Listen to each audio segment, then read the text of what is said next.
साथीभाइ-बहिनीहरू, तपाईँहरू द्वैत सम्बन्धमा धेरै झुक्किनुहुन्छ नि, होइन? अनि यो द्वैतबाट परीक्षामा एउटा प्रश्न छुट्दै छुट्दैन के?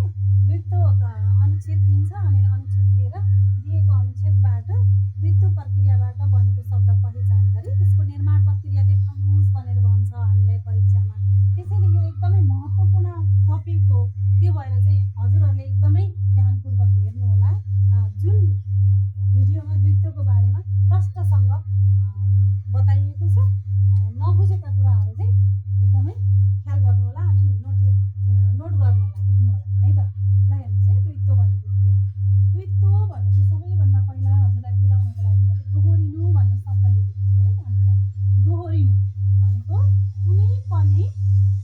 कुनै पनि शब्द अथवा वर्ण दोहोरिएर आउने प्रक्रिया के हो त? द्वैत हो।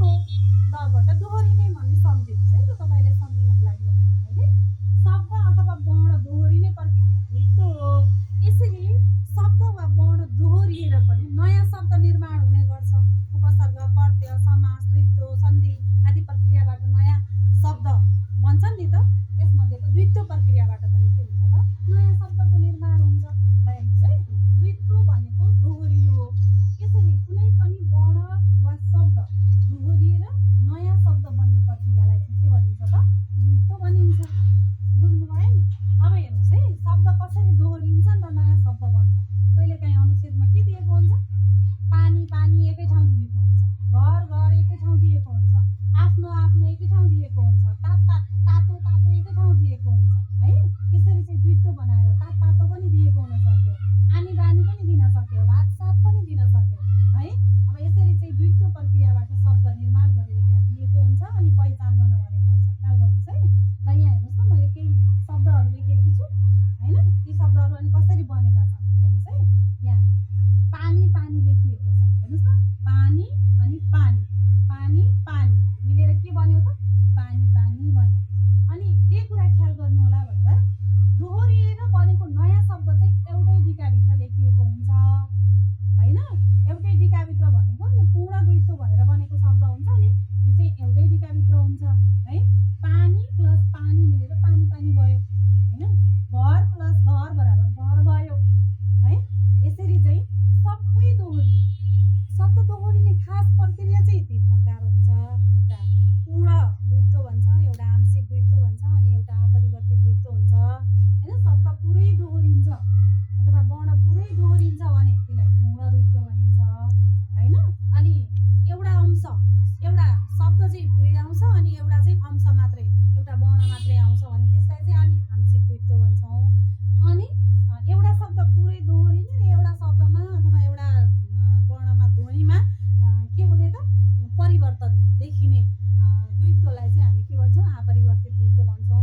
परीक्षाको सन्दर्भमा खास गरी विद्यालय तहका विद्यार्थी भाइ बहिनीहरूलाई चाहिँ अब द्वैत यो कुन प्रक्रियाबाट बन्यो, पूर्ण, आंशिक, अपरिवर्तित भनेर त्यसरी चाहिँ सोध्दैन, तपाईँहरू आत्तिनु पर्दैन होइन? पहिचान मात्रै गर्नु भन्छ। त्यसरी हामीले पूर्ण द्वैत भएर बनेको शब्द लेख्न पनि पाइन्छ, आंशिक द्वैत भएर बनेको शब्द लेख्न पनि पाइन्छ, अपरिवर्तित द्वैत भएर बनेका शब्द पनि लेख्न पाइन्छ।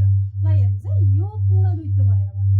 अनि यहाँ हेर्नुहोस् है, यो आफ्नो आफ्नो बराबर कहिलेकाहीँ यो आफ्नो आफ्नो यसरी लेखिएको पाइन्छ है, आफ्नो आफ्नो। अनि तातो तातो तातो कहिलेकाहीँ तातो तातो नै एकै ठाउँ दिएको हुन्छ अनि आफ्नो आफ्नो नै होइन एउटै डिकाभित्र दिएको हुन्छ, सबै शब्द नै पुरै लेखेर। तर कहिलेकाहीँ फेरि एउटा अंश, एउटा वर्ण मात्रै दोहोऱ्याइदिएको हुन्छ। ख्याल गर्नुहोस् है। अब त्यस्तो भयो भने चाहिँ के हुन्छ त? अपरिवर्तित। सबै लेखियो अनि एउटा डिकाभित्र लेख्यो भने त्यो पूर्ण। अनि सबै नलेखेर एउटा सबै लेख्यो, एउटा चाहिँ एउटा अंश मात्र लेख्यो कि अगाडिको अंश मात्र लेख्यो भने होइन, त्यो चाहिँ के हुन्छ? आंशिक द्वैत हुन्छ है। तपाईँलाई परीक्षामा त यसरी छुट्याउन हुँदैन है। यो के हो त फेरि? यो आंशिक द्वैत हो।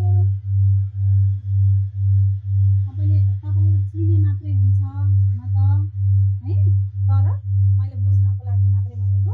हेर्नुहोस्, कहिलेकाहीँ फेरि शब्द यसरी दोहोऱ्याइदिएको हुन्छ। हेर्नुहोस् त, कुटकाट बनाएको हुन्छ। यसको खास बनोट प्रक्रिया कस्तो हो त? कुट प्लस कुट हो होइन? देख्नु भएको छ हजुरहरूले। अनि कहिलेकाहीँ आनी बानी बनाएको हुन्छ। यसको बनोट प्रक्रिया के हो त? बानी प्लस बानी हो। बानी र बानी मिलेर आनी बानी भएको हो। अनि भात सात लेखिदिएको हुन्छ, किताब सिताब लेखिदिएको हुन्छ होइन? यो चाहिँ के हो त भात भात बनेर मिलेर बनेको किताब सिताब हुँदा पनि किताब प्लस किताब मिलेर बनेको होइन यसरी चाहिँ अब छुट्याउनु होला यो कसरी बन्यो त यो सबै फेरि यो तलको सबै फेरि कुन प्रक्रिया अपरिवर्तित द्वित्व भएर हो अपरिवर्तित द्वित्व हो है नझुक्किने होला तर तपाईँलाई चाहिँ परीक्षामा यसरी छुट्याउनु चाहिँ भन्दैन अनुच्छेद दिएर मात्रै लेख्न भन्छ त्यसरी चाहिँ हजुरले छुट्याइदिए मात्रै पुग्छ अनि पहिचान गरेर लेख्ने के भन्ने द्वित्वबाट बनेको शब्द भन्ने अनि त्यसपछि बनोट प्रक्रिया देखाउनुहोस् भन्छ नि त है बनोट प्रक्रिया देखाउनुहोस् भन्दाखेरि चाहिँ जस्तै यो द्वित्व बनेर भएर बनेको शब्द एकै ठाउँ यस्तो भयो के अरे होइन यसको बनोट प्रक्रिया के हुने हो त घर प्लस घर हजुरले यसरी देखाइदिनुहुन्छ है नझुक्किनु है बुझ्नुभयो अनि यो जस्तै आफ्नो आफ्नो यस्तो भयो भने चाहिँ के गर्नु पर्यो आफ्नो यहाँ लेख्नुहुन्छ के अरे द्वित्व प्रक्रियाबाट बनेको आफ्नो भयो होइन यसको बनोट प्रक्रिया देखाउँदाखेरि के गर्नुहुन्छ आफ्नो प्लस आफ्नो होइन आफ्नो प्लस आफ्नो यसरी लेख्नु होला यस्ता शब्दहरू धेरै छन् घर घर ऐँचो पैँचो झल्को झल्को प्लस झल्को मिलेर बन्यो पैँचो प्लस पैँचो मिलेर ऐँचो पैँचो बन्यो होइन खर्च खर्च होइन यसरी चाहिँ अनि किताब सिताब पानी सानी घोइटो सैँटो होइन तल तल माथि माथि हो यस्ता शब्दहरू देख्नुभयो भने यो दोहोरिएर बन्यो त्यसैले यो द्वित्व हो भनेर लेख्न नभुल्नु होला है त अनि यो मेरो भिडियो सामग्रीलाई लाइक कमेन्ट सेयर अनि सब्सक्राइब पनि गर्न नबिर्सिनु होला है